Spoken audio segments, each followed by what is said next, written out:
Hey, Coach, good morning. Pitching wise, have you made your determination how you're going to attack this weekend? Well, we have, but we haven't talked to them yet. The pitchers, we're getting ready to practice in about 2 hours, and we just want to talk to them first, so we can either announce it later today or in the morning. Okay. Hey, just I guess we'll start with Kansas State because that's who you play first. What have you seen from them this season? Well, obviously they're going on the road and playing some really good competition. They lost a tough one last night. I had an opportunity to watch it live, as I think all the coaches did, and they played a few different people, and they swung the bats pretty good. It's a different team than last year. A couple, three starters back, and a couple guys they filled in are guys that we knew about that were in the transfer portal. Other than that, just what we've seen. They'll be scrappy, and I feel like that they probably feel that they should have won last night's game, and uh, we'll be getting their best effort on Friday. Do you feel like you planned this getaway weekend perfectly given what it looks like outside your stadium? So far, unless we get stuck in the snow on the way down there tomorrow, so it's pretty good timing. If it was going to happen, that we could get out of town, and then you look at the forecast for the next week or two. Once we get back, it looks pretty good. So that's some good for our guys to look forward to that. Hutch, go ahead. Dave, I guess this is a more appropriate time to ask about is there any added inspiration or motivation, with this being Kansas State and TCU coming up that for the guys that were on the team last year and the year before that? Well, I mean, it's not something that we address. I mean, obviously, it's a different year, but we're just going to try to beat K State on Friday, and we'll do what we need to do. As of right now, unless something changes, we're pretty healthy, and I feel like the team's fairly confident. We could have done some things better this past weekend, but we addressed those today. This will be our first time we've met with the team since Monday. So, but yeah, I don't feel like it's that way. In baseball, it's year to year, and then when you get to that year, it's weekend to weekend, and we're just going to try to play well the game that's in front of us. And you mentioned Colin Fisher was a guy that you had hoped to be able to get in. Just how has he looked? I guess did he throw a bullpen session since he didn't pitch this weekend? And also Hunter Dietz, kind of what's the latest on him? Yeah, Fisher. We didn't know we were going to run rule him. We had it planned out where he was going to pitch an inning, and we were going to try to get Gibbler an inning, and we did that.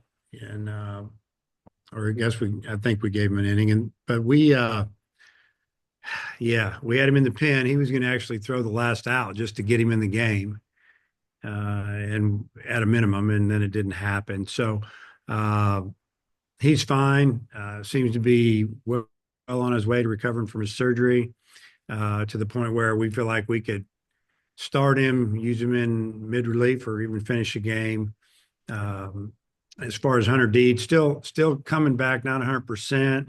We don't feel like there's any issues there, and now it's more of him just letting it rip, so to speak, instead of not letting it go. We're not seeing the velocity that we've seen in the past, so we've got to see some more metrics before we're going to put him out there.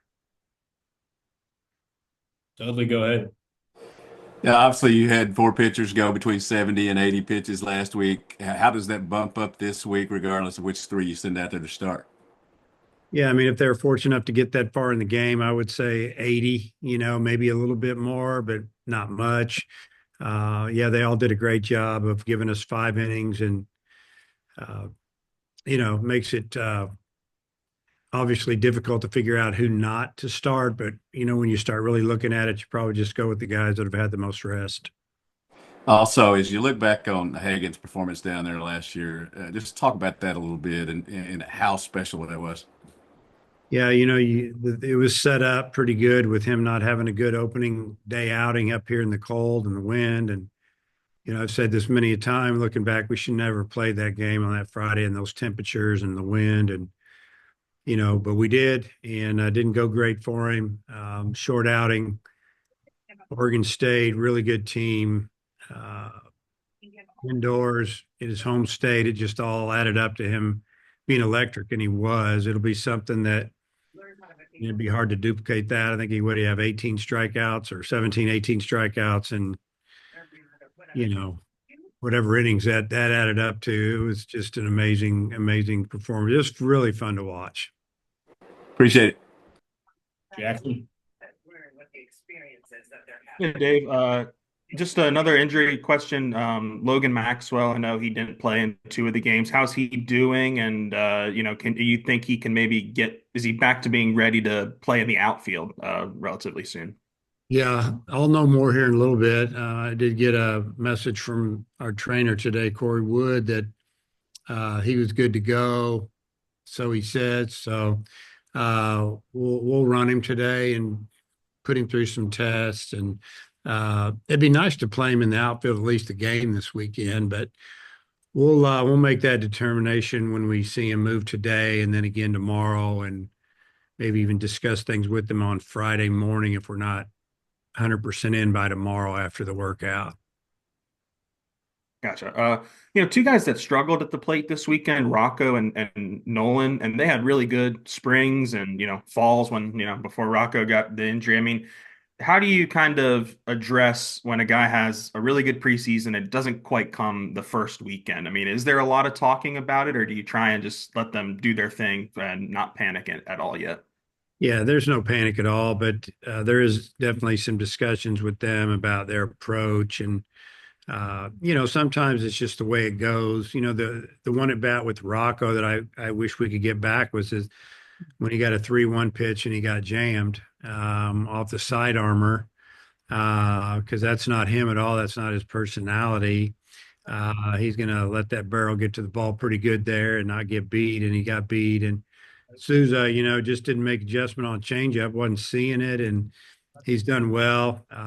Still played really good defense, and hopefully those guys will get it going this weekend. Last one from me.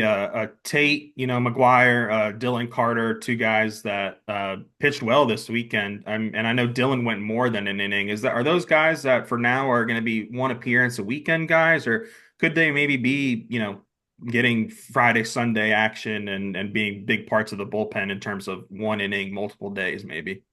Oh, they could do one inning multiple days easy. Both of those guys are built up for a lot of innings. I see them more as, middle relievers, 2 and 3 and 4 inning guys, one time a weekend. But whatever we need to do, obviously we feel like we've got a lot of good arms.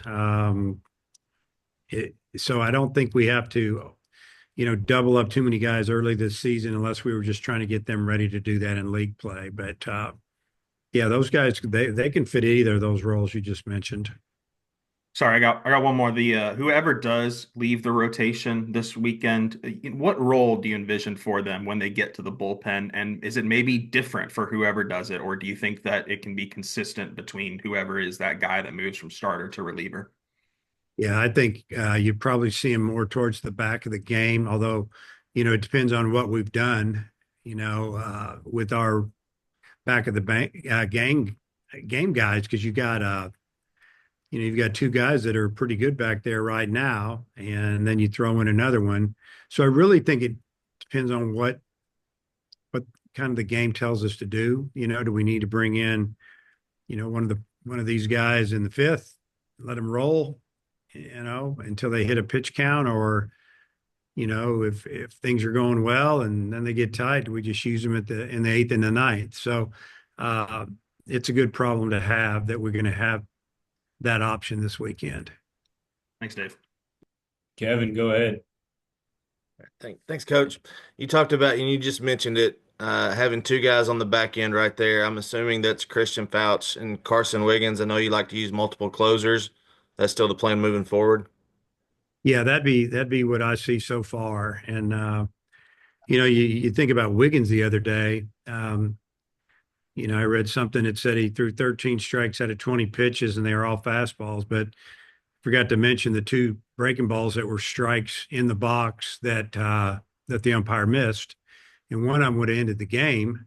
I think he just fooled him because it was nasty. And you guys could probably see it from up there. They were strikes, and it wasn't like they were just on the edge. So uh, he's got a secondary pitch can get you off that 99-mile-an-hour fastball, and you have to respect it because it's a good one. So, we're excited that he came in and showed a little bit of that and did it in a real game, and you'll see him again this weekend.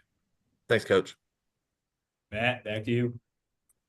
Yeah, hey Dave, you committed to going to Arlington before anybody really knew what this was, and the games down there have obviously grown out into multiple weekends now. Why do you think this has been such a successful venture for the Rangers? I think that it's because of the way the tournaments run. Uh, it's a lot. There's a lot. It's run really well. The players are treated well. The teams are good. Obviously, the feed's incredible. The hotels are right there. Connect to the stadium, right across the street from the stadium. There's some things to do around the ballpark as far as restaurants. It's a really good setup.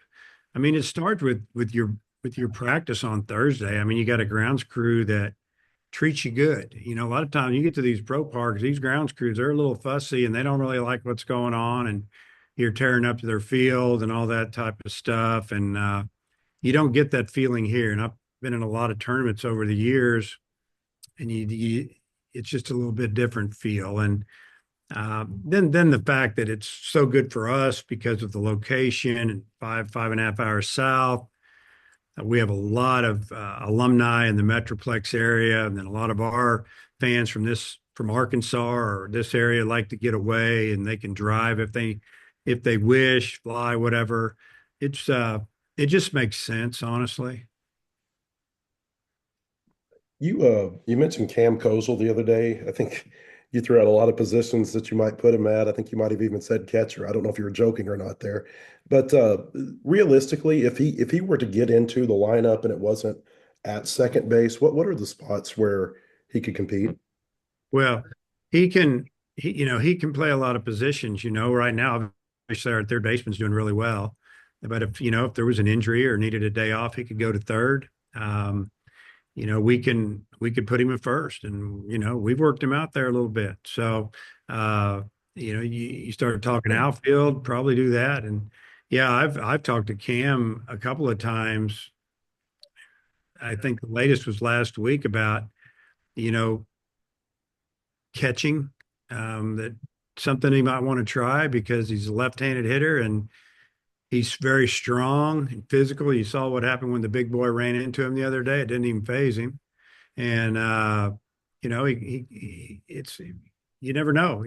We've had some infielders here that have become catchers and did pretty good job. And obviously Tom Pagnozzi's the first one you mentioned, and then Jimmy Kramer's a long time ago in like 1985 was a third baseman out of Little Rock and hit left-handed, and there was things going on there, put him behind the plate. He made it to the big leagues as a catcher. And so you never know. Just looking at body styles and attitude and their makeup and toughness, and you can see a little bit of traits of a catcher, and whatever. But he's a good ball player, and he cares about the team, wants the team to win. Even when he's not playing, he's standing right up there getting after it and cheering his teammates on, and I really appreciate that. Hey, and I got one more for you on Arlington. When you played TCU down there 2 years ago, there were 21,000 people in the stands. And last year, I think when you played Oklahoma State, there were 17, 18,000. These are huge crowds, some of the biggest outside of Omaha every year. Does it ever get old playing in front of that? And what's that experience like for the kids or the guys who have not played in there before? Yeah, I don't think it'll ever get old. I mean, that's pretty exciting when you think about it. First couple of weeks of the season, you get to play in front of 15,000 plus, maybe 20,000 plus, and it's something I think the players really enjoy. It gives them an opportunity to hear it, see it, just get the feel of what it's like to be in that type of atmosphere that's not your home park. And I think the experience that you gain from that, I don't see how it could not help you down the road. Levi, go ahead. Coach, with the talent that you'll be facing from these squads from TCU, K-State, and Michigan, how does this talent compare to what you'll see later on in SEC play? Well, I'll probably be able to talk about that more on Monday or next week, but just on paper and you see what's going on, you have two of the teams, I mean, they've all gone on the road, but two of the teams are 4-0 on the road, which is really impressive. So that tells you something there about the talent. And you start with Michigan. I mean, they really hit the ball, scored a lot of runs this weekend, did a great job. They fielded it as well. They only made a couple errors, and TCU does what they do. They find ways to win. They'll hit, they'll field, they pitch, and K-State coming out of the cold like they did and heading down to I think South Carolina or way down south, playing some really good teams. Probably the team that's going to obviously the most frustrated coming in, and they're going to give a great effort. And I know Pete Hughes, their coach, pretty well, and you follow his track record, especially after that loss last night, because it felt like it was a game that they feel like they should have won. And watching it, that's what I saw. I think the competition is going to be great. And, comparing it to the rest of the league is hard to say. Um, but it's definitely to me, no knock on Washington State. They had a lot of new guys. They traveled, they've been outside. They had a solid team. They really didn't walk us till the last day. They walked us the last inning of the first game, and then they walked us on Monday. Other than that, they threw a lot of strikes and played pretty good. But this is going to be a step up in competition for us. Thank you, Coach. Hutch, go ahead. Yeah, Dave, you brought up the play where Kojal basically drew the runner's interference. So just kind of curious, what was your perspective? What did you think of that play that he kind of instigated? Well, it's his baseline. A lot of guys would have stopped and let that ball come to them. If he does that, the runner's safe at first and the runner's safe at second. So they got 2 on and no outs.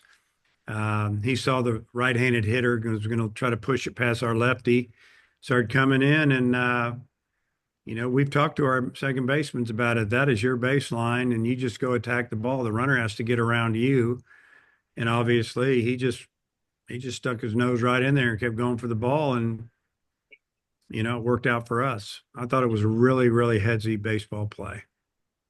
And along those lines, just kind of how would you assess your defense as a whole? I think you fielded 985. Just how did you feel this past weekend? Well, we'll start with the outfield. I thought outfield play was pretty average, and they know that. There were some balls that there was some miscommunication. There was some. I felt like a couple of times we needed to be more aggressive and just take control of the ball, and we're going to get that worked out today. And then on the defensive side, infield wise, I felt like that there was probably maybe one double play more that should have been turned, just with a little more urgency.